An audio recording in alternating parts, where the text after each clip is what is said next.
오늘 레위기 8장을 같이 보겠습니다. 8강을 다루겠습니다. 8강이고 또 8장이고 그런데요. 제사장 위임식이라는 주제로 말씀을 나누려고 합니다.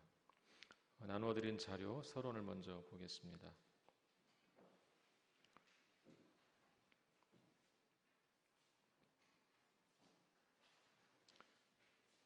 지난주 수요일에 제가 월요일부터 목요일까지 부울경, 부산, 울산, 경남 청년연합회 다녀왔는데요. 여러분 열심히 기도해 주셨다는 말씀을 들었습니다. 둘째 날 에어컨이 고장 났었습니다.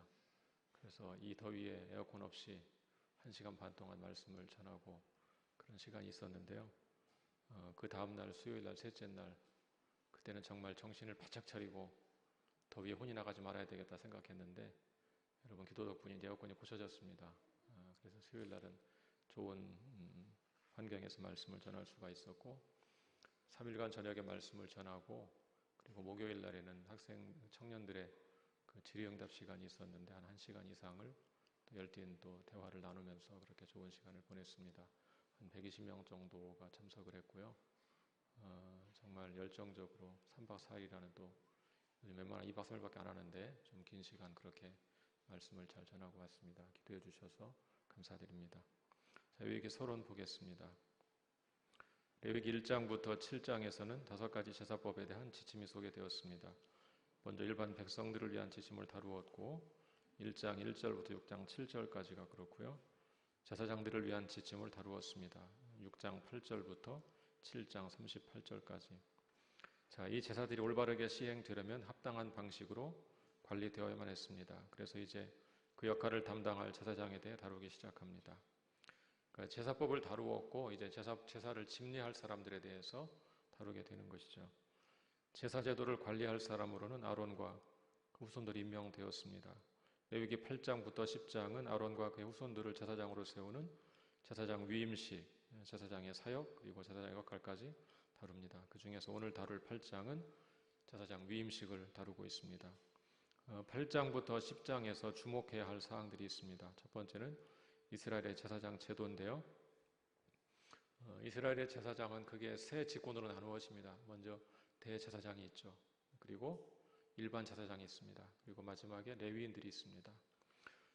대제사장은 아론에서 그의 아들 엘르아살로 이어지는 계열의 자손만 감당할 수가 있었고요. 일반 제사장은 아론 계열에 속한 자, 그리고 일반 제사장은 희생 제사를 담당하고 또 절기에 또 전쟁 때 백성들을 수집하는 역할을 담당했습니다. 레위인들은 제사장들을 도와서 성전에서 여러 임무를 수행했습니다. 이 제사장들은 자신들의 삶의 모든 영역에서 순종이 요구되는 높은 수준의 거룩함으로 부르심을 받았습니다. 두 번째 주목할 내용은 여호와께서 모세에게 말씀하여 이르시되 라는 표현인데요. 8장부터 10장에 이 표현이 자주 반복됩니다. 한번 몇 개만 읽어볼까요? 8장 4절. 조금씩 표현은 달라지지만 같은 맥락이 계속 이어집니다. 8장 4절 같이 읽어볼까요? 시작. 모세가 여호와께서 자기에게 명령하신 대로 하매 회중이 회막문에 모인지라. 여호와께서 자기에게 명령하신 대로 그렇게 되어 있죠. 또 5절도 볼까요? 시작. 모세가 회중에게 이르되 여호와께서 행하라고 명령하신 것이 이러하니라 하고 또 9절도 보죠. 시작. 그의 머리에 관을 씌우고 그 관 위 전면에 금패를 붙이니 곧 거룩한 관이라 여호와께서 모세에게 명령하신 것과 같았더라. 자, 이런 표현들이 8장, 9장, 10장에 걸쳐서 계속 반복적으로 나오고 있습니다. 아론과 그 아들들을 제사장으로 삼는다. 그 명령은 출애굽기 28장과 29장에 주어졌습니다. 그러니까 출애굽기 28, 29장에서 아론과 아들을 제사장으로 삼으라 명령하셨는데 그 명령이 이루어지고 있는 것을 8장, 9장, 10장이 반복적으로 표현하고 있는 것이죠. 여호와께서 말씀하셨다, 또 명령하신 대로 행했다 이런 표현들이 계속 반복적으로 나오면서 하나님께서 명령하신 것이 충실하게 이행되고 있다는 것을 보여주고 있는 것이죠. 자, 하나님께 선포하신 말씀을 모세가 이렇게 충실하게 지금 지키고 있는 것입니다.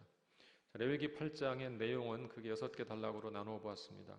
위임식 준비, 또 성막과 아론의 기름을 부음, 제단을 위한 속죄제, 번제를 위한 순양, 위임식을 위한 순양. 3, 4, 5번은 속죄제, 번제, 5번은 일종의 화목제라고 할 수 있습니다. 그렇게 세 가지 제사가 이어지고 마지막으로 7일 동안의 위임식이 진행되는 것으로 레위기 8장이 구성되어 있습니다. 자, 그 중에 위임식 준비 8장 1절부터 9절을 보겠습니다. 8장 1절부터 9절 저와 함께 한 절씩 교독할까요? 제가 먼저 읽겠습니다. 여호와께서 모세에게 말씀하여 이르시되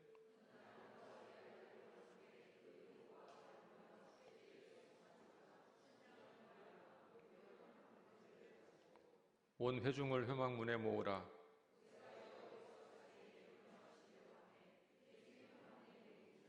모세가 회중에게 이르되 여호와께서 행하라고 명령하신 것이 이러하니라 하고 아론에게 속옷을 입히며 띠를 띠우고 겉옷을 입히며 에봇을 걸쳐 입히고 에봇에 장식 띠를 띠워서 에봇을 몸에 메고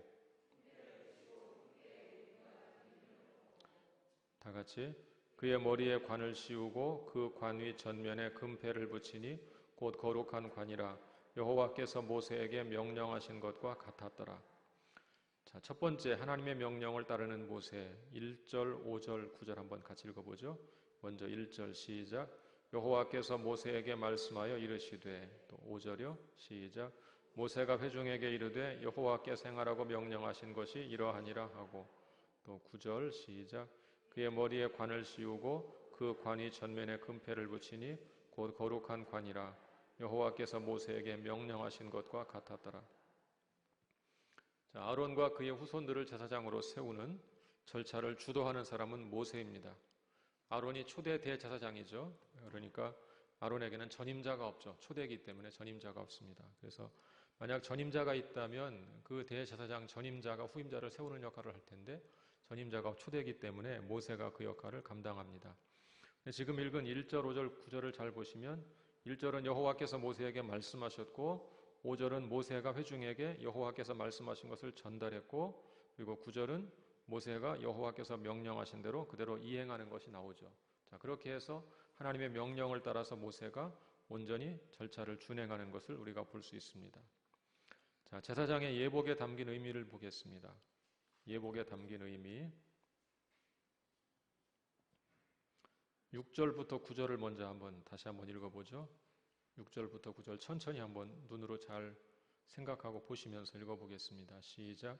모세가 아론과 그의 아들들을 데려다가 물로 그들을 씻기고 아론에게 속옷을 입히며 띠를 띠우고 겉옷을 입히며 에봇을 걸쳐 입히고 에봇에 장식띠를 띠워서 에봇을 몸에 메고 흉패를 붙이고 흉패에 우림과 둠밈을 넣고 그의 머리에 관을 씌우고 그 관 위 전면에 금패를 붙이니 곧 거룩한 관이라 여호와께서 모세에게 명령하신 것과 같았더라. 의상이 좀 머릿속에 떠오르세요? 천재신데 한 번에 떠오르시면 우선 이 예복이라는 것은 그 직책의 중요성과 권위를 표현하는 것이죠. 여러분 영화를 보시다가 재미있는 장면, 그 영국 영화를 보시면 법관들이 이상한 가발을 쓰고 있습니다. 이상한 가발. 그거 논란이 많다고 그래요. 그거에 대해서. 그 법관들은 쓰는 게 좋다. 일반인들은 또 굳이 쓸 필요가 있느냐. 그런 논란이 있는데 여러 가지 설이 있더라고요. 여러 가지 설이 있어요. 처음에 그 중에 머리가 대머리가 많았다. 그래서 썼다. 이런 말도 있고 또 추워서 썼다. 이런 말도 있는데 근데 이제 이런저런 설은 있지만 기본적으로 그런 제복을 입고 그렇게 가발을 쓰고 하는 것은 어떤 그 개인의 개성, 그 개인이 누군가 그것보다도 그 직책의 중요성을 표현하기 위한 것이죠. 법관이라는 그 직책이 갖는 권위와 중요성 이런 것을 표현하기 위해서 그런 절차가 아마 생겼을 것이라고 생각합니다. 그러니까 예복을 입는 순간에 그 사람 한 개인이 아니고 그 직책을 수행하는 자가 되는 것이죠. 제사장도 화려한 예복을 입혔는데 그것은 하나님과 사람 사이의 중보자로서의 권위를 그렇게 강조하기 위한 것이다 볼 수 있죠. 자, 절차를 잘 보시면 6절에 맨 먼저 뭘 했습니까? 물로 씻겼죠. 물로 씻기는 건 뭐겠어요? 정화 혹은 정결 이런 의미가 있겠죠. 자, 그 다음에 속옷을 입었죠. 절차가 당연히 그렇죠. 속옷을 입고 속옷은 물론 일반 백성들도 입던 것입니다. 제사장의 속옷은 가는 배실로 만들었다고 합니다. 또 그 다음에 띠를 띄우고, 긴 띠를 띄웠고, 또 겉옷을 입히고, 겉옷은 그 전에 띠는 좀 길고 띠에다가 술을 놓고 허리에 이제 두르는 그 띠를 말하는 것이고요. 겉옷은 제사장이 입는 특별한 옷인데 청색으로 만들었고 외투처럼 속옷 위에다가, 당연히 겉옷이니까 속옷 위에 입었겠죠. 에봇이라는 것은 그 겉옷 위에 입는 조끼 같은 것입니다. 조끼 같은 모양으로 옷을 입었습니다. 에봇에는 뭐가 있다고 했습니까? 8절에 보시면 흉패를 붙이고 그랬죠. 흉패. 흉패라는 것은 대략 가로 세로 25cm, 그러니까 제 뺨이 한 20cm 되는 뺨보다 조금 더 길은 가로 세로 크기 정사각형으로 흉패를 붙였습니다. 그리고 흉패에는 12가지 지파를 12지파를 상징하는 보석이 박혀 있었습니다. 굉장히 화려한 의상이죠. 그리고 흉패 안에는 우림과 둠밈을 넣은 주머니가 있었습니다. 우림과 둠밈. 우림과 둠밈이 무슨 뜻인가? 일단 기본적으로 빛과 완전함 이런 뜻이라고 하는데 정확하지는 않습니다. 그래서 의미가 정확하지 않기 때문에 번역하지 않고 그냥 음력하는 겁니다. 우림과 둠밈, 히브리 말을 그대로 사용하고 있는 것이고요. 우림과 둠밈 일종의 주사위 같은 것입니다. 두 개 중에서 하나님 뜻을 묻기 위해서 어떤 것이 나오면 하나님 뜻이 이것이다 라고 판단했던, 고대 사람들이 판단하던 그런 주사위 같은 것이고요. 그 다음에 관을 씌웠다 그래서 머리에 관을 씌웠고, 관은 청색 재료로 만들어졌고, 여호와께 성결이라고 새겨진 금패가 부착되어 있었습니다. 여호와께 성결 이런 패가 부착되어 있었고요. 9절에서는 간단하게 거룩한 관이라고만 했는데 출애굽기에 이제 여호와께 성결이라고 쓰여 있었다는 기록이 나옵니다. 자, 이렇게 이제 의복을 갖추어 입었어요. 여러분, 오늘 우리는 그런 의복 갖추어 입지 않죠. 신약 시대에 우리에게 어떤 의미가 있을까요? 신약적으로 보면 우리 모두가 다 제사장들이죠. 그렇죠? 세상을 향해서 제사장의 직무를 감당하는 사람들입니다. 어떤 의복을 입으라겠습니까? 신약 성경은 오세은유를 통해서 그리스도인들이 제사장으로서 어떤 예복을 입을지 잘 가르쳐주고 있습니다. 한번 읽어보죠. 데살로니가 전서 5장 8절. 자, 같이 읽습니다. 시작. 우리는 낮에 속하였으니 정신을 차리고 믿음과 사랑에 호심경을 붙이고 구원의 소망에 투구를 쓰자. 믿음과 사랑에 호심경을 붙이고, 호심경, 흉패 같은 거죠. 구원의 소망에 투구를 쓰자. 또 골로새서 3장 12절. 시작. 그러므로 너희는 하나님이 택하사 거룩하고 사랑받는 자처럼 긍휼과 자비와 겸손과 온유와 오래 참음을 옷 입고, 긍휼과 자비와 겸손과 온유와 오래 참음을 옷 입어라 그랬죠. 에베소서 4장 22절부터 24절. 시작. 너희는 유혹의 욕심을 따라 썩어져가는 구습을 따르는 옛사람을 벗어버리고 오직 너희의 심령이 새롭게 되어 하나님을 따라 의와 진리의 거룩함으로 지으심을 받은 새사람을 입으라.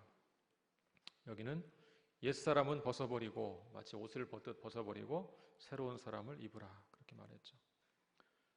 옷이라는 이미지를 가지고 성경 전체를 조망해 보면 재미있는 것이 있습니다. 여러분, 창세기에서 아담과 하와가 범죄한 다음에 추방당할 때 하나님이 가죽옷을 지어 입혔죠. 하나님의 은혜로 그렇게 가죽옷을 지어 입혔습니다. 요한계시록 마지막에 가면 승리한 자에게 흰옷을 입혀주신다 그래서 흰옷을 입혀주신다. 승리자의 상징입니다. 자, 그러면 창세기와 계시록 사이에 우리는 뭘 하고 있는 것입니까? 우리는 부지런히 옛사람의 옷을 벗고 새사람의 옷을 입는 삶을 사는 것입니다. 옷을 벗고 옷을 입고 그 일을 반복하는 것. 언제까지요? 우리가 온전히 승리하여서 흰옷을 입는 그날까지 우리는 계속 벗고 입는 일을 반복해야 되는 것입니다. 자, 그 다음에 세 번째 보겠습니다. 우림과 둠밈의 사용 어떻게 이해할 것인가? 자, 우림과 둠밈을 사용해서 하나님의 뜻을 분별했던 것을 어떻게 적용하면 될까? 지금도 그러면 쉽지 않을까요? 하나님의 뜻이 건축인가 아닌가 던져가지고 건축이다 아니다 결정하고, 실제로 문자적으로 이런 것을 실천하는 곳도 있어요. 장로교 어떤 교단에서 하도 그 총회장 선거할 때 금권 선거가 난립하니까 금권 선거를 막기 위해서 제비뽑기로 총회장을 뽑는 일을 한동안 했었어요. 지금도 그런지 모르겠어요. 근데 여러분, 이 제비뽑기 이런 우림과 둠밈 이런 것들은 고대 사회에서 하던 방식이지 현대 우리에게 똑같이 따라하라고 주신 것이 아닙니다. 실제로 역사를 보면 초기 이스라엘이 이런 제도를 사용했었어요. 하나님 뜻을 구할 때 우림과 둠밈 던져가지고 찾는 방식을 택했었는데 포로기 이후에는 이것을 거의 사용하지 않게 되었습니다. 왜 그랬을까요? 왜 후기에는 안 쓰게 됐을까요? 어떤 다른 방식이 필요했겠죠. 다른 방식이 있었겠죠. 그게 뭐냐면 선지자가 등장해서 선지자들이 하나님 말씀을 전해주었기 때문에 그럴 필요가 없어진 것입니다. 자, 그러다가 이제 신약 성경은 어떻게 되면 신약 성경. 하나님께서 자신의 아들 예수 그리스도를 통해 자신의 뜻을 계시하셨고 그리고 그분을 통해서 예수님의 삶과 그분의 사역과 그것을 기초로 해 사도들이 성경을 기록하게 되어서 오늘날 66권 성경이 완성되었죠. 성경에 그런 것을 점진적 계시라고 합니다. 점진적 계시. 고대인들에게는 그에 맞는 방식으로 계시하셨고 갈수록 다른 방식으로 계시하시다가 마지막에 계시의 완성 예수 그리스도께서 이 땅에 오신 것입니다. 그래서 성경이 기록된 것이죠. 오늘 우리는 그러니까 이것을 문자적으로 구약 이런 것들을 문자적으로 적용할 것이 아니고 원리만을 따면 되는 것이죠. 그리고 오늘 우리에게 필요한 것은 성경 66권의 계시의 말씀을 바르게 해석하고 그 말씀을 따라서 적용하고 따르고 순종하고 그렇게 사는 것이 마땅한 것이죠. 자, 두 번째 단락으로 가보겠습니다. 성막과 아론의 기름을 부음.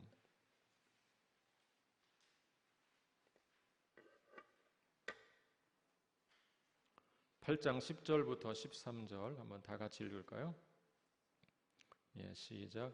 모세가 관유를 가져다가 성막과 그 안에 있는 모든 것에 발라 거룩하게 하고 또 제단에 7번 뿌리고 또 그 제단과 그 모든 기구와 물두멍과 그 받침에 발라 거룩하게 하고 또 관유를 아론의 머리에 붓고 그에게 발라 거룩하게 하고 모세가 또 아론의 아들들을 데려다가 그들에게 속옷을 입히고 띠를 띄우며 관을 씌웠으니 여호와께서 모세에게 명령하신 것과 같았더라. 자, 성막과 아론에게 기름을 부었다 그랬는데 의미가 무엇인가 생각을 해보겠습니다. 자, 먼저 예복을 입혔죠. 지금까지 예복을 입혔다는 것을 살펴보았는데 그 다음에 성막과 그 안에 기물들에 발라 거룩하게 구별했습니다. 또 제단에 7번 뿌리고 제단과 그 모든 기구와 물두멍과 받침에 발라 거룩하게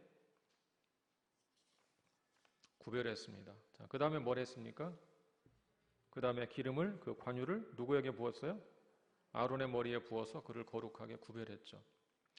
아론에게 관유를 부은 것은 그가 이제 성령을 받아서 여호와를 섬길 자가 되었다 그런 뜻을 갖고 있는 것입니다. 사무엘상에 보시면 사울과 다윗에게 기름을 부을 때 성령이 임한 것을 우리가 볼 수 있습니다. 그 중에 사무엘상 16장 13절만 한번 같이 읽어보겠습니다. 16장 13절 예, 시작. 사무엘이 기름 뿔병을 가져다가 그 형제 중에서 그에게 부었더니 이날 이후로 다윗이 여호와의 영에게 크게 감동되니라. 사무엘이 떠나서 라마로 가니라. 예, 이렇게 기름을 부을 때 성령이 그에게 임하는 것을 볼 수가 있습니다. 자, 신약 성경은 예수님의 사역이 성령의 임재와 함께 시작된 것으로 기록하고 있죠. 같이 읽어볼까요? 마태복음 3장 16절 예, 시작. 예수께서 침례를 받으시고 곧 물에서 올라오실새 하늘이 열리고 하나님의 성령이 비둘기같이 내려 자기 위에 임하심을 보시더니 자, 하나님의 성령이 비둘기처럼 임했다 그렇게 말씀하고 있죠. 마가복음 1장 9절 10절 예, 시작. 그때 예수께서 갈릴리 나사렛으로부터 와서 요단강에서 요한에게 침례를 받으시고 곧 물에서 올라오실새 하늘이 갈라짐과 성령이 비둘기같이 자기에게 내려오심을 보시더니 여기도 같은 말씀 요한복음 1장 32절 예, 시작. 요한이 또 증언하여 이르되 내가 보매 성령이 비둘기같이 하늘로부터 내려와서 그의 위에 머물렀더라. 같은 사건을 요한이 증언하는 것이죠. 자, 이렇게 예수님도 성령의 임재와 함께 사역이 시작된 것을 볼 수가 있습니다. 그래서 여러분 예수 그리스도라고 할 때 그리스도라는 말이 구약의 메시아를 번역한 말이죠. 히브리어로 메시아 번역하면 헬라어로 그리스도 이런 말인데 그 뜻이 무엇인지 아시죠? 그 뜻은 기름 부음 받은 자 이 말입니다. 동사형으로는 기름을 붓다 여기 나오는 기름을 붓다이고 명사형으로 기름 부음 받은 자 이렇게 되는 것입니다. 자, 시편 133편의 제사장 위임식 해석을 보겠습니다. 같이 읽어볼까요? 시편 133편 짧은 시죠. 3절로 구성된 짧은 시입니다. 자, 같이 읽겠습니다. 시작. 보라 형제가 나파여 동거함이 어찌 그리 선하고 아름다운고 머리에 있는 보배로운 기름이 수염 곧 아론의 수염에 흘러서 그의 옷깃까지 내림 같고 헐몬의 이슬이 시온의 산들에 내림 같도다. 거기서 여호와께서 복을 명령하셨나니 곧 영생이로다. 잘 아는 시, 매우 유명한 시죠. 이 시는 핵심적인 내용은 1절입니다. 1절 다시 한번 읽어볼까요? 시작. 보라 형제가 연합하여 동거함이 어찌 그리 선하고 아름다운가. 자, 1절이 핵심적인 내용이고 2절과 3절은 각각의 비유입니다. 1절을 설명하는 비유로 2절과 3절이 등장하고 있습니다. 2절은 무엇입니까? 머리에 있는 보배로운 기름이 수염 곧 아론의 수염에 흘러서 옷깃까지 내림과 같다. 이게 지금 제사장 위임식에 기름을 붓는 장면을 배경으로 한 것입니다. 그것을 배경으로 설명하고 있는 것이죠. 여러분, 제사장의 역할이 뭡니까? 핵심적인 역할. 제사장은 중보자 혹은 중재자입니다. 중보자, 중재자. 하나님과 인간을 중보해서 화목하게 만들고 인간과 인간을 중보해 화목하게 만드는 제사장의 역할입니다. 그게 중요한 역할이죠. 자, 하나님이 그 일을 위해서 누구를 세우셨습니까? 아론을 대제사장으로 세우셨어요. 그러니까 아론에게 기름을 붓는 것은 하나님의 풍성한 은혜를 상징하는 것이죠. 그에게 은혜를 주어서 그가 그 직무를 잘하게 하면 어떤 일이 벌어지겠습니까? 형제가 연합하여 동거하는 일이 벌어지게 되는 것이죠. 그래서 그렇게 비유를 지금 들고 있는 것입니다. 또 3절은 또 다른 비유가 등장하죠. 헐몬의 이슬이 시온의 산들에 내림 같도다. 헐몬의 이슬은 북이스라엘 산입니다. 헐몬에 있는 북이스라엘 산이고 북이스라엘 쪽에 있는 산에 내리는 이슬비죠. 이슬비가 시온의 산들은 유다 쪽에 있는 것입니다. 유다 땅에 내린다 이런 얘기입니다. 그것도 남북이 화해한다는 것을 의미하고 있는 것입니다. 자, 그래서 이런 비를 통해 풍요로운 번영이 이루어지는데 북쪽에 내린 이슬이 남쪽에도 동일하게 내린다. 그러니까 북이스라엘 남유다가 화해하고 형제가 동거하는 기쁨을 누리게 된다 이런 말입니다. 하나님은 그곳에서 그들에게 영생의 복을 주신다 그 말입니다. 자, 이 시를 잘 보면 제사장에게 기름을 붓는 것의 의미가 무엇인지 풍성하게 이해할 수가 있죠. 하나님은 제사장에게 기름을 붓습니다. 은혜를 부어주십니다. 그래서 거룩하게 구별하시고, 그러면 거룩하게 구별된 제사장은 하나님 맡기신 직무를 따라서 백성들을 화해하게 하는 것이죠. 화해하게 화목하게 만들고 중보하는 것이죠. 그러면 영생의 복을 누립니다. 그래서 형제가 연합하여 동거하는 것이 어찌 그리 선하고 아름다운가 이렇게 말씀하고 있는 것입니다. 전사님 두 분 잠깐 나와주시겠어요? 히브리 노래를 좀 배우려고 합니다. 히브리 노래. 이 시편 133편 1절로 만든 히브리 노래. 숙달된 조교 두 분을 모셨습니다. 먼저 한번 좀 두 분이 한번 그냥 전체를 한번 불러주시겠어요?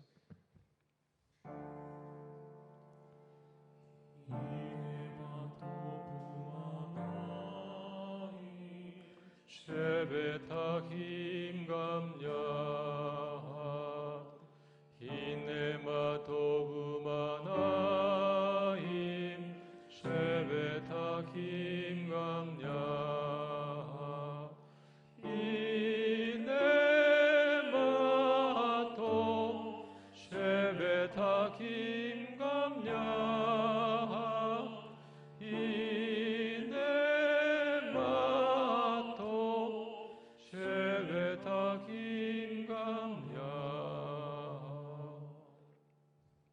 뒷부분 살짝 제가 틀렸는데 이게 여러 버전이 있어서 틀렸습니다. 편곡한 게 많아서 다시 한번 우리 정재원 선생님 뒷부분만 좀 잠깐 해주시죠. 틀리는 부분 잘.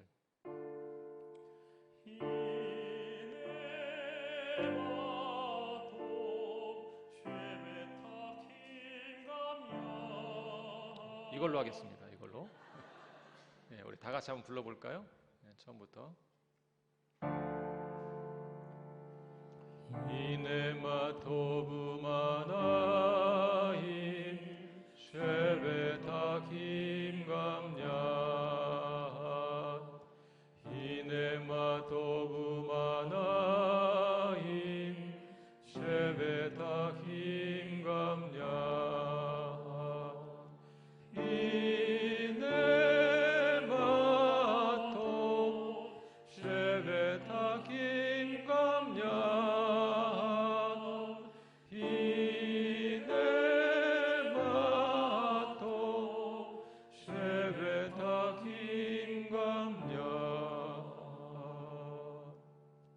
히브리 노래인데요. 흰내가 보라입니다. 흰내가 보라. 그 다음에 마토 말하는 것은 이제 영어의 하우 이런 건데 토부는 좋다. 얼마나 좋은가. 보라 얼마나 좋은가. 그 다음에 토부가 된 것은 토부인데 원래 우가 붙은 겁니다. 우가 그리고입니다. 보라 얼마나 좋은가. 그리고 마나임 역시 마는 똑같이 하우 이런 것이고 얼마나 즐거운가. 그래서 보라 얼마나 좋고 얼마나 즐거운가 이 말이고요. 그 다음에 쉐베타라는 것은 사는 것은 그 말입니다. 사는 것은 to dwell, to live 사는 것은 그 다음에 힘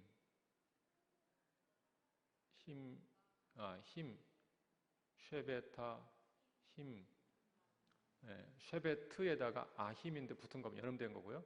아힘 그래서 형제들 그런 말이에요. 형제들 아힘 형제들 사는 것은 형제들이 그 다음에 감이라는 것은 또한 also 또한 아하드라는 것은 다 함께 그런 말입니다. 그러니까 형제들이 다 함께 사는 것은 또한 말입니다. 그래서 그리고 뒷부분도 뭐 같은 얘기인데 힌넷마토 이제 똑같이 보라 얼마나 좋은가 쉐베타 김감냐 형제들이 또한 다 함께 사는 것은 이런 내용입니다. 1절로 만든 노래고요. 돌림노래입니다. 돌림노래 한번 다시 한번 해보겠는데 이쪽 2줄 먼저 시작하시고 우리 전사님 김동준 선생님 따라서 하시면 되고 이쪽 2줄은 우리 정준하 전사님 따라서 하시면 됩니다. 그래서 힌넷마토부만 나갈 때 다음 나가는 겁니다. 아시겠죠? 돌림노래 뭔지 아시죠? 학교 다닐 때 배웠죠? 한번 같이 해보겠습니다.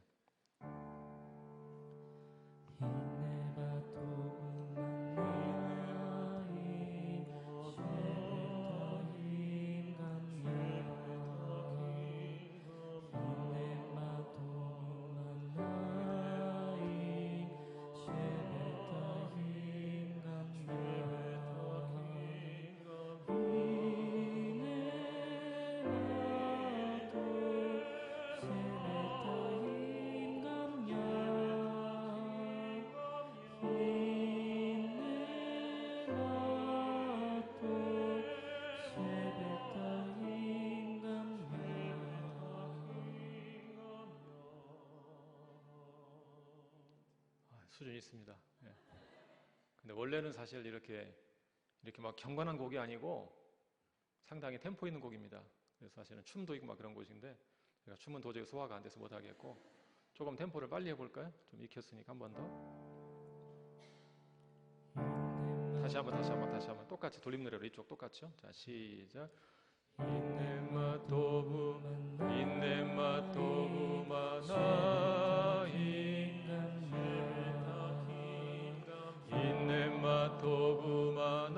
인넷마토부마나임 쉐베타 김감냐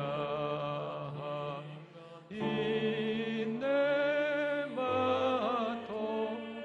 쉐베타 김감냐 인넷마토 쉐베타 김감냐 한 번 더 인넷마토부마나임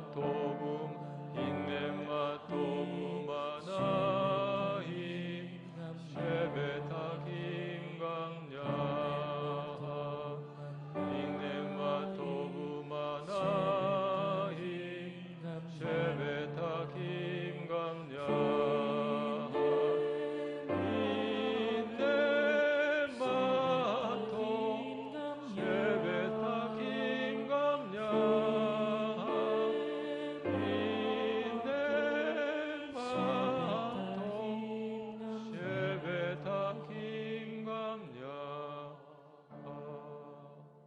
박수 한번 해주세요. 두 분한테.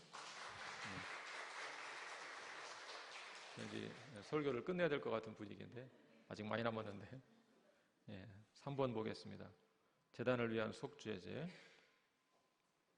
14에서 17절 한번 다 같이 읽겠습니다. 14에서 17절 시작. 모세가 또 속죄제의 수송아지를 끌어오니 아론과 그의 아들들이 그 속죄제의 수송아지 머리에 안수하며 모세가 잡고 그 피를 가져다가 손가락으로 그 피를 제단의 네 귀퉁이 뿔에 발라 제단을 깨끗하게 하고 그 피는 제단 밑에 쏟아 제단을 속하여 거룩하게 하고 또 내장에 덮인 모든 기름과 간 껍풀과 두 콩팥과 그 기름을 가져다가 모세가 제단 위에 불사르고 그 수송아지 곧 그 가죽과 고기와 똥은 진영 밖에서 불살랐으니 여호와께서 모세에게 명령하심과 같았더라.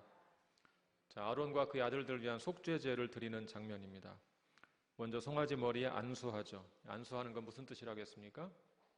제사를 드리는 사람의 죄를 이 제물에게 전가하는 겁니다. 사람을 죽일 수는 없으니까 대신 제물을 바치기 위해서 죄를 전가하는 것이고요. 자, 그 다음에 모세가 이제 그 소를 잡은 피를 제단의 네 귀퉁이 뿔에 바릅니다. 그리고 피는 제단 밑에 쏟아 제단을 정결하게 합니다. 그러니까 제사장이 제단에서 번제를 드리기 전에 먼저 제단을 정결하게 하는 것이죠. 제단이 더러워졌으니까 제단을 정결하게 하는 것입니다. 자, 그 다음에 진행되는 절차는 레위기 4장에 나온 속죄제하고 똑같죠.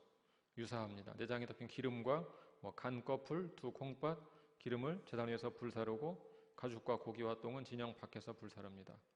이 아론을 위한 제사는 모세가 집례하죠. 아직은 정식 제사장이 없기 때문에 임시 제사장이 되어서 모세가 대신 제사를 집례하는 그런 방식이 전개가 됩니다.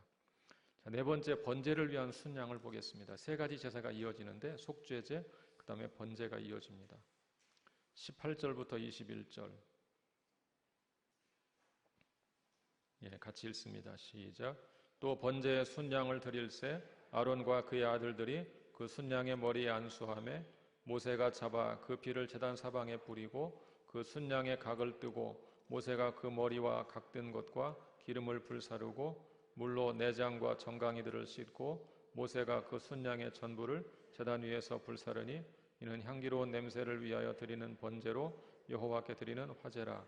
여호와께서 모세에게 명령하심과 같았더라. 자, 먼저 주목할 것은 이번에도 역시 모세가 제사장이 되고 아론과 아들들은 제사자가 돼서 제사에 참여하죠. 아직은 공식적인 제사장이 아니기 때문에 임명하는 절차를 밟고 있는 때이기 때문에 그렇게 전개가 됩니다. 자, 죄를 제거하는 속죄제를 먼저 드렸고 그 다음에 순양을 잡아서 번제를 드립니다. 논리적으로 잘 생각하시면 먼저 죄를 제거하고 그 다음 예배를 드리는 이런 방식인 거죠. 우리 교회에서 예배를 시작하기 전에 참회 기도 시간을 마련하는 이유가 예배학의 논리를 따르는 것입니다. 먼저 죄를 참회하고 정결한 자가 되어서 하나님 앞에 예배를 드려 나아간다는 그런 취지를 따른 것입니다. 자, 레위기 1장에 나오는 번제와 번제의 절차는 비슷한데요. 먼저 안수하죠. 아론과 아들들이 안수해서 죄를 전가하고 모세가 피를 제단 사방에 뿌리고 또 각을 떠서 뜬 것과 기름을 불사르고 물로 내장과 정강이를 씻고 모세가 나머지 그 순양의 전부를 불사르고 이런 식으로 진행됩니다. 그래서 제물의 머리에 안수하고 제물을 불사름으로써 제사를 드리는 사람들은 자신을 온전히 하나님께 바친다는 의미를 담고 있는 것입니다. 자, 신약적으로 본다면 옛사람은 죽고 새로운 사람이 되었다. 바울이 그렇게 표현했죠. 죄에 대해서 죽고 의에 대해 살았다. 그렇게 표현했습니다. 로마서 6장 11절 같이 읽어보죠. 로마서 6장 11절 시작. 이와 같이 너희도 너희 자신을 죄에 대하여는 죽은 자요 그리스도 예수 안에서 하나님께 대하여는 살아있는 자로 여길지어다. 자, 다섯 번째 위임식을 위한 순양, 화목제 방식과 유사합니다. 그래서 맨 처음에 속죄제, 그 다음 번제, 화목제 세 가지 제사를 이어서 드리게 됩니다. 22에서 30절 한 절씩 교독하겠습니다. 또 다른 순양 곧 위임식의 순양을 드릴새 아론과 그의 아들들이 그 순양의 머리에 안수하매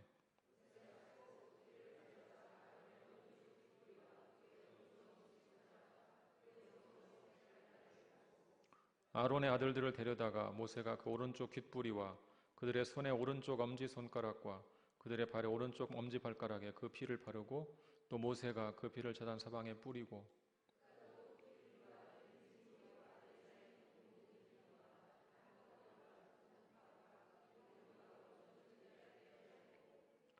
여호와 앞과 무교병 방주리에서 무교병 한 개와 기름 섞은 떡 한 개와 전병 한 개를 가져다가 그 기름 위에와 오른쪽 뒷다리 위에 놓아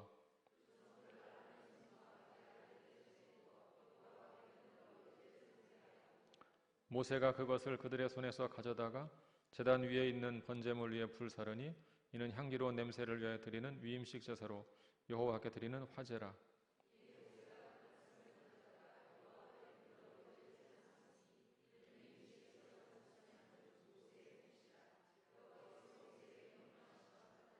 다 같이 모세가 관유와 제단 위에 피를 가져다가 아론과 그의 옷과 그의 아들들과 그의 아들들의 옷에 뿌려서 아론과 그의 옷과 그의 아들들과 그의 아들들의 옷을 거룩하게 하고. 자, 위임식의 의미를 좀 살펴보겠는데요. 이 제사자가 제사장 위임식의 본제사라고 할 수 있습니다.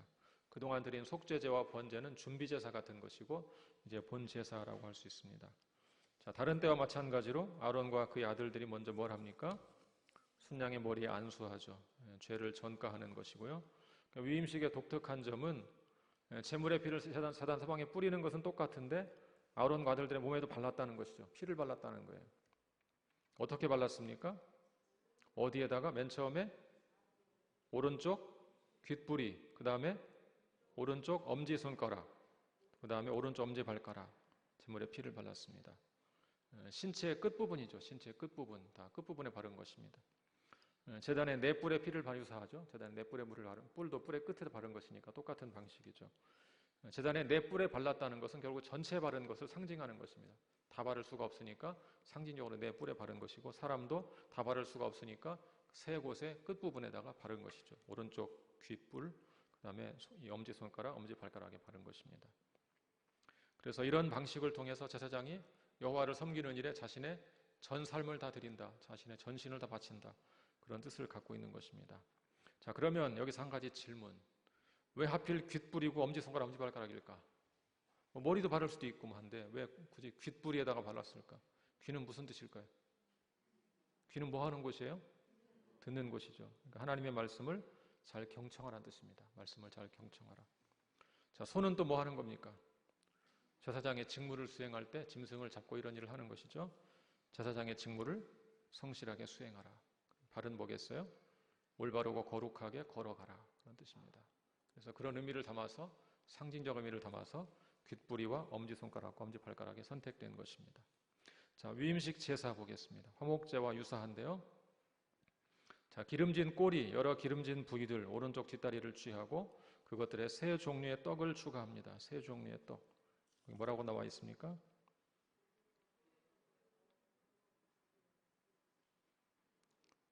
무교병 1개, 두 번째는 기름 섞은 떡 1개, 전병 1개, 떡 3개를 가져다가 얹죠. 그리고 모세는 그것을 아론과 아들들의 손에 두어서 흔들어 요제를 삼게 합니다. 그 다음에 번제물 위에서 불사르게 됩니다. 향기로운 냄새로 하나님께 올려드리는 위임식 제사입니다. 화목제와 유사한데요. 화목제와 다른 거 한 가지가 있습니다. 화목제에서 가슴과 오른쪽 다리가 제사장의 몫으로 주어졌습니다. 제사장이 먹는 것입니다. 가슴과 오른쪽 다리. 여기는 뭐가 제사장에게 주어졌어요? 모세에게 뭘 주었어요?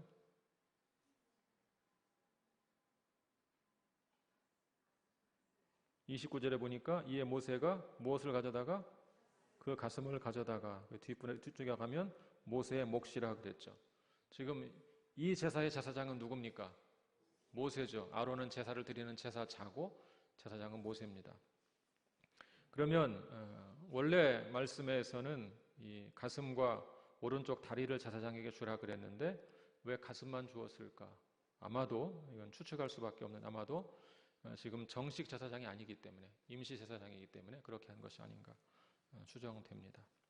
세 번째, 관유와 피를 뿌리는 것의 의미. 30절 다시 한번 읽어보죠. 8장 30절. 시작. 모세가 관유와 제단 위에 피를 가져다가 아론과 그의 옷과 그의 아들들과 그의 아들들의 옷에 뿌려서 아론과 그의 옷과 그의 아들들과 그의 아들들의 옷을 거룩하게 하고. 관유를 머리에 부는 것은 이미 12절에 나왔었죠. 관유를 머리에 부었다 그랬고, 그것의 이미지를 따서 비유를 삼아서 시편 133편이 기록되었다고 말씀을 드렸죠. 여기는 또 한 가지가 나오죠. 무엇을 뿌립니까? 피를 뿌리죠. 피를 뿌린다는 것은 죄가 있다는 뜻이고 죄가 있는 사람을 정결하게 한다는 뜻입니다. 그 말은 무슨 말이냐면 대제사장도 결국 죄인에 불과하다, 그런 얘기죠. 그러니까 대제사장의 직무를 수행하기 위해서는 먼저 할 일이 뭡니까? 하나님 언어로 성결하게 되는 것입니다. 성결하게 되는 것. 그도 죄인이라는 거예요. 일반 백성이 볼 때 죄인이 아닌 것처럼 보일 수 있죠. 그럼 화려한 의복을 입고 제사를 집례하고 자기들의 죄를 중재해 주니까 마치 신의 대리자처럼 이렇게 보이는데 신의 대리자에 가깝죠. 그런데 그들도 결국은 죄인이기 때문에 먼저 그들을 정결하게 하는 역할을 한 다음에 이 절차를 맡기고 직무를 수행하게 한다, 그런 얘기죠. 자, 7일간의 위임식 보겠습니다. 31절부터 36절.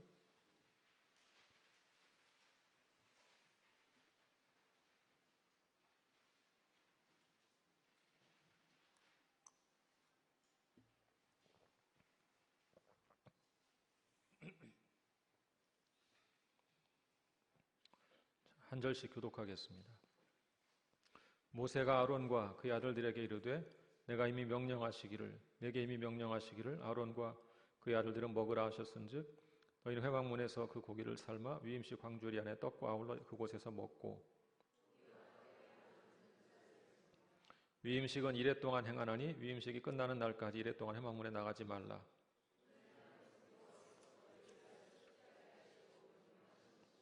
너희는 7주야를 회막문에 머물면서 여호와께서 지키라고 하신 것을 지키라.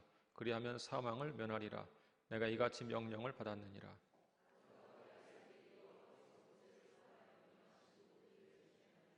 아멘.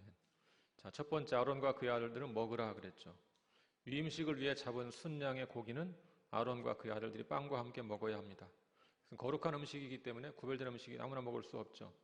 임직하는 제사장들만 먹을 수가 있었습니다. 그리고 먹다가 남은 고기와 떡은 다른 사람 나누어 주는 것이 아니고 불태우게 했던 것입니다. 자, 7일의 의미를 생각해 보겠습니다. 위임식이 일주일 동안 드려졌습니다. 일주일 동안 매일 제물을 드렸습니다.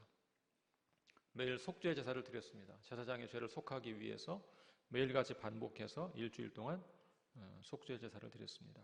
하나님은 죄인을 불러 제사장으로 삼으셨던 것이죠. 그래서 그들을 정결하게 하는 일이 필수적이었던 것입니다. 그래서 모세를 통해 7일 동안 명령한 대로 순종해서 위임식을 거행하라. 그래야만 사망을 면할 것이다. 이렇게 말합니다. 그래야 사망을 면할 것이다. 그럼 왜 7일일까요? 왜 7일일까? 여러분, 사람이 죄를 짓는 것은 순간이죠. 한순간에 죄를 짓고 타락할 수 있습니다. 그런데 그렇게 죄를 지은 사람을 정결하게 하는 데는 오랜 시간이 걸립니다. 오랜 시간. 그게 우리 삶의 실제 원리가 그렇죠. 좋은 습관을 만드는 것은 오래 걸리는데 무너지는 것은 금방입니다. 영적으로 도덕적으로 항상 그렇습니다. 성경에 보면 심한 피부병이나 질병에서 고침받고도 7일이 경과해야만 공동체로 복귀할 수가 있었어요. 금방 되는 것이 아니라는 거예요. 그런 절차를 거치게 했어요. 그래서 이 7일간의 위임식은 죄인을 속죄하여 정결한 제사장으로 세우기 위한 하나님의 의도가 들어있는 것이죠. 오늘 적용한다면 여러분, 성화는 당장에 이루어지는 것이 아닙니다. 성령 열매는 갑자기 맺혀지는 것이 아니에요. 주님 제게 인내 열매를 지금 당장 주십시오 이런다고 되는 게 아니에요. 그런 사람 있잖아요. 인내 열매를 맺게 해주십시오. 지금 당장 맺게 해주십시오. 그렇게 되는 것이 아니라는 거죠. 오랜 기간 동안 말씀에 순종하는 삶을 통해서 지속적으로 이루어지는 것이죠. 여러분, 나무가 좋은 열매를 맺으면 어떻게 됩니까? 영양분이 있는 흙에다가 뿌리를 내리고 오랜 시간이 걸리죠. 뿌리를 점점 뻗어나가고 큰 뿌리, 잔뿌리 쭉 뻗어나가 양분을 빨아들이고 나무의 수액이 쭉 올라가서 열매가 맺히는 것이죠. 그런 기간이 걸리는 거라는 거예요. 그래서 제사장들을 사실은 이런 역할을 감당할 자격이 없는 사람들인데 세우려니까 일주일 동안 매일매일 속죄제사를 드려서 죄를 속하고 정결하게 만들어서 비로소 그 직무를 감당하게 했다. 그런 얘기죠. 자, 마지막 세 번째, 명령하신 모든 일을 준행하니라. 8장 36절 다시 한번 읽죠. 36절 시작. 아론과 그의 아들들이 여호와께서 모세를 통하여 명령하신 모든 일을 준행하니라. 자, 모든 일을 준행했습니다. 아무도 이 일을 제기하지 않았고 명령하신 대로 그냥 절대적으로 순종했어요. 이렇게 끝나면 참 좋겠는데 묘한 여운이 남죠. 묘한 여운이 남습니다. 그 후에 어떻게 되었습니까? 그 후에 제사장들은 타락의 양상을 보이기 시작했습니다. 멀리 갈 것 없이 바로 10장에 가면 아론의 두 아들 나답과 아비후가 잘못된 불로 분향하다가 죽임을 당하는 사건이 나오죠. 여기서는 모든 일을 준행했다 이렇게 딱 끝났는데 8장은 그렇게 딱 끝맺음을 했는데 실제로 그 후에는 그렇지 않았다는 것을 우리에게 보여주고 있죠.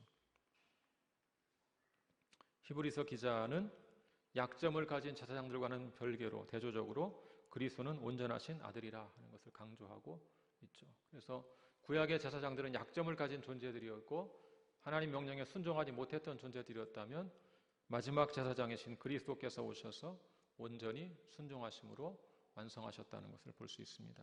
히브리서 7장 27, 28절 같이 읽어볼까요? 예, 시작. 그는 저 대제사장들이 먼저 자기 죄를 위하고 다음에 백성의 죄를 위하여 날마다 제사 드리는 것과 같이 할 필요가 없으니 이는 그가 단번에 자기를 드려 이루셨음이라. 율법은 약점을 가진 사람들을 제사장으로 세웠거니와 율법 후에 하신 맹세의 말씀은 영원히 온전하게 되신 아들을 세우셨느니라. 자, 마지막 결론, 아론을 대제사장으로 세우신 하나님의 은혜. 아론의 인생의 결정적 고점이 뭘까요? 인생의 결정적 고점, 금송아지를 만드는 일에 참여한 것이죠.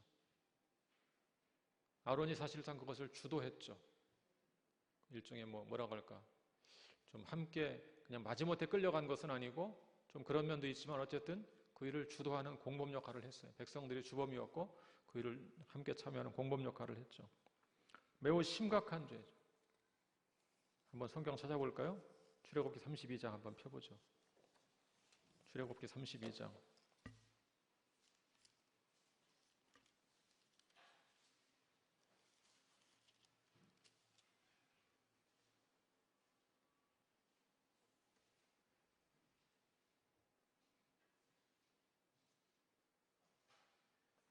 출애굽기 32장 1절부터 14절까지 한번 한 절씩 교독하겠습니다. 백성이 모세가 산에서 내려옴이 더딤을 보고 모여 백성이 아론에게 이르러 말하되 일어나라 우리를 위하여 우리를 인도할 신을 만들라. 이 모세 곧 우리를 애굽 땅에서 인도하여 낸 사람은 어찌 되었는지 알지 못함이니라.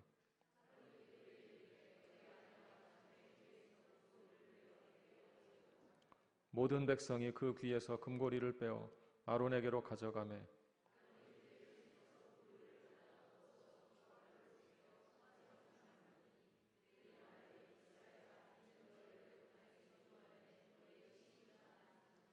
아론이 보고 그 앞에 제단을 쌓고 이 아론이 공포하여 이르되 내일은 여호와의 절일이니라 하니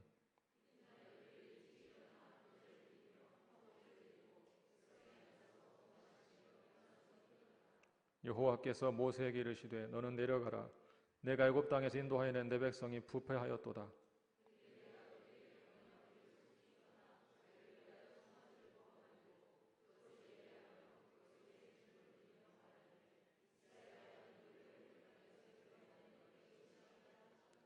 여호와께서 또 모세에게 이르시되 내가 이 백성을 보니 목이 뻣뻣한 백성이로다.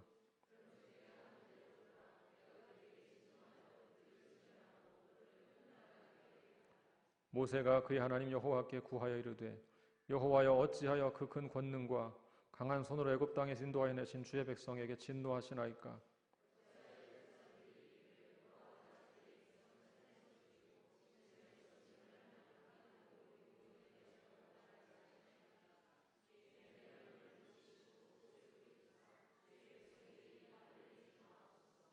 주의 종 아브라함과 이삭과 이스라엘을 기억하소서. 주께서 그들을 위하여 주를 가리켜 맹세하여 이르시기를 내가 너희의 자손을 하늘의 별처럼 많게 하고 내가 허락한 이 온 땅을 너희의 자손에게 주어 영원한 기업이 되게 하리라 하셨나이다.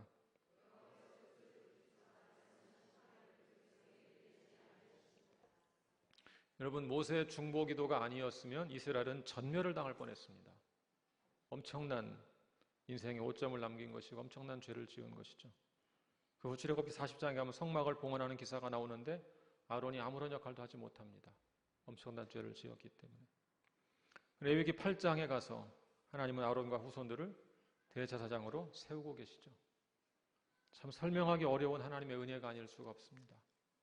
자기 백성을 전멸당하게 만들 뻔했던 사람, 얼마든지 바꿀 수 있잖아요. 다른 사람으로 세울 수 있잖아요. 다른 집안으로 세울 수 있잖아요.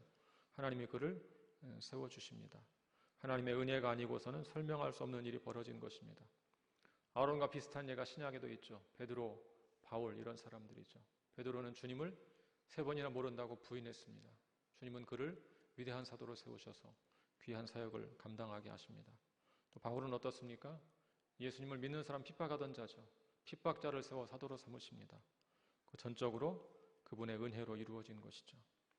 여러분, 아론이 제사장이 된 것은 하나님의 전적인 은혜로 이루어진 것입니다.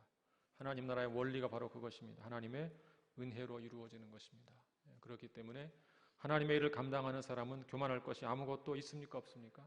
사실 아무것도 없습니다. 오히려 나 같은 죄인을 용서하시고 써주시는 것이 그저 감사할 뿐이죠.